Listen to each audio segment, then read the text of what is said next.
Okay, I'd like to take a few minutes and talk about MetaMesh by 3rd Powers. It's a really cool plugin that you can get for Lightwave Modeler, and I've got it installed here on Lightwave 2024.1, and I'll just run through a little bit and show you how this thing works. So I have this disc here, or this shape, and I have this sphere, and I want to take this and cut a hole through that sphere. So I'm going to go ahead and copy this and paste it into here. And what I want to do is I want to punch a hole through this sphere using this part right here. So what I do is activate the tool, set it to subtract, and all I do then is hit the part that I want to cut out with. And you can see it did a really nice job of cutting a hole through here. And what we have here is options. We have a make welding band. Let me turn that off. You can see what it does when you turn it on.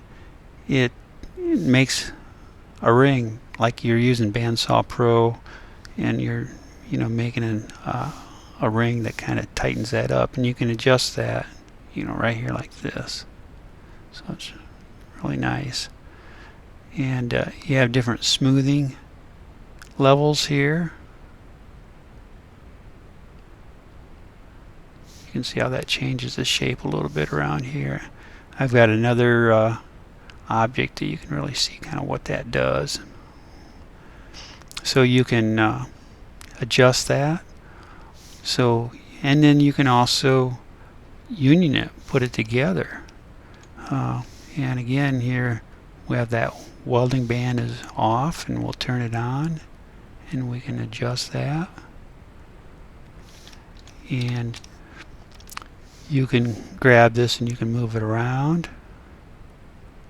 Now if you want precision, you're going to want to place these beforehand, put it exactly where you want it using the Lightwave tools that you have to move things around. The other thing you can do, you can rotate it interactively. So if you're working on some kind of monster or something, you can put things exactly where you want it just using this tool. You can size it, and then you can go to subtract too.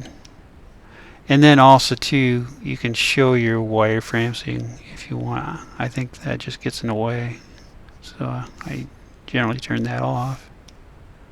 But you can see it does a great job. So that's kind of what it does there.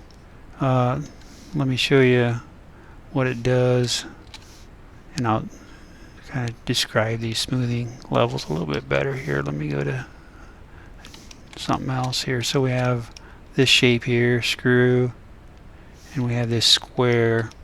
So I'm going to go ahead and copy that and put that right in here, paste it, and we'll activate the tool.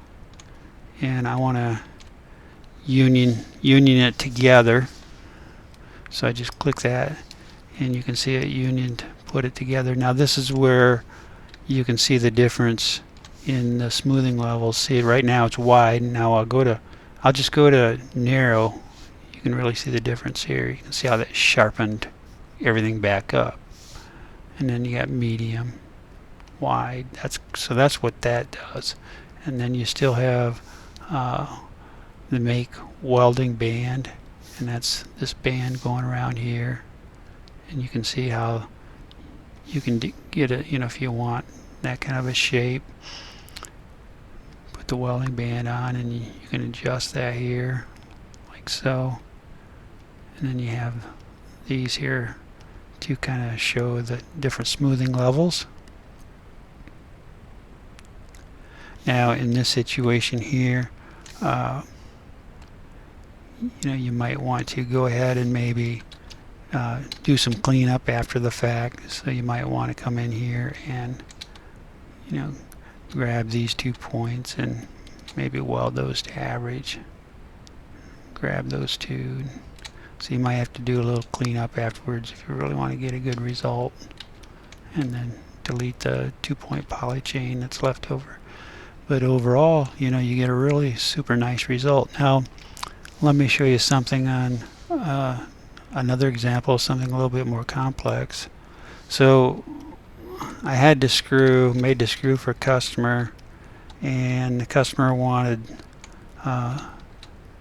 some cuts put into the end of the screw, serrations, because the way this screw works, it kind of acts like a little drill bit first with some serrations on it, and then, you know, that, because you don't need to pre-drill a hole in your material, the screw does all the work. So what I did when I first worked with a customer, you know, I had a screw in my possession and modeled it up, and I had a CAD file that they gave me too, but that wasn't very good. But I modeled it up according to what I had in my hand, and I put the cuts in it, and it turned out really good. But the customer wanted it to look more like the CAD file, which the CAD file didn't really represent the screw at all. But anyway, so I had to do some rework, and the way I put the serrated cuts in there the first time, I didn't have MetaMesh, and I had to manually put everything in there, and it was a real pain in the butt. So when he wanted changes, I thought there's got to be a better way. So I went out and picked up MetaMesh. So these here parts here, they represent the parts that I'm going to use to make the serrations in the screw. And you know, I just arrayed one of these tubes, and you can see how these are kind of lined up the way they are at an angle. I just did that, you know, so they would kind of line up with the way, you know, this was going, because if your geometry lines up better, it'll give you a better result. So let me just go ahead and show you what kind of result I got using this. So I'm going to go ahead and copy this and paste it into here, and we'll go ahead and fire up MetaMesh. Now, one thing that I'll forewarn you in a little bit is, you know, the move tool is on by default. There's no way you can shut it off. So for accuracy, I would suggest that if you're a Wacom pen user, go over to your mouse, so you can just you know, click, because I found a tendency when I'm using my Wacom that I'll wiggle my Wacom a little bit and this thing will move.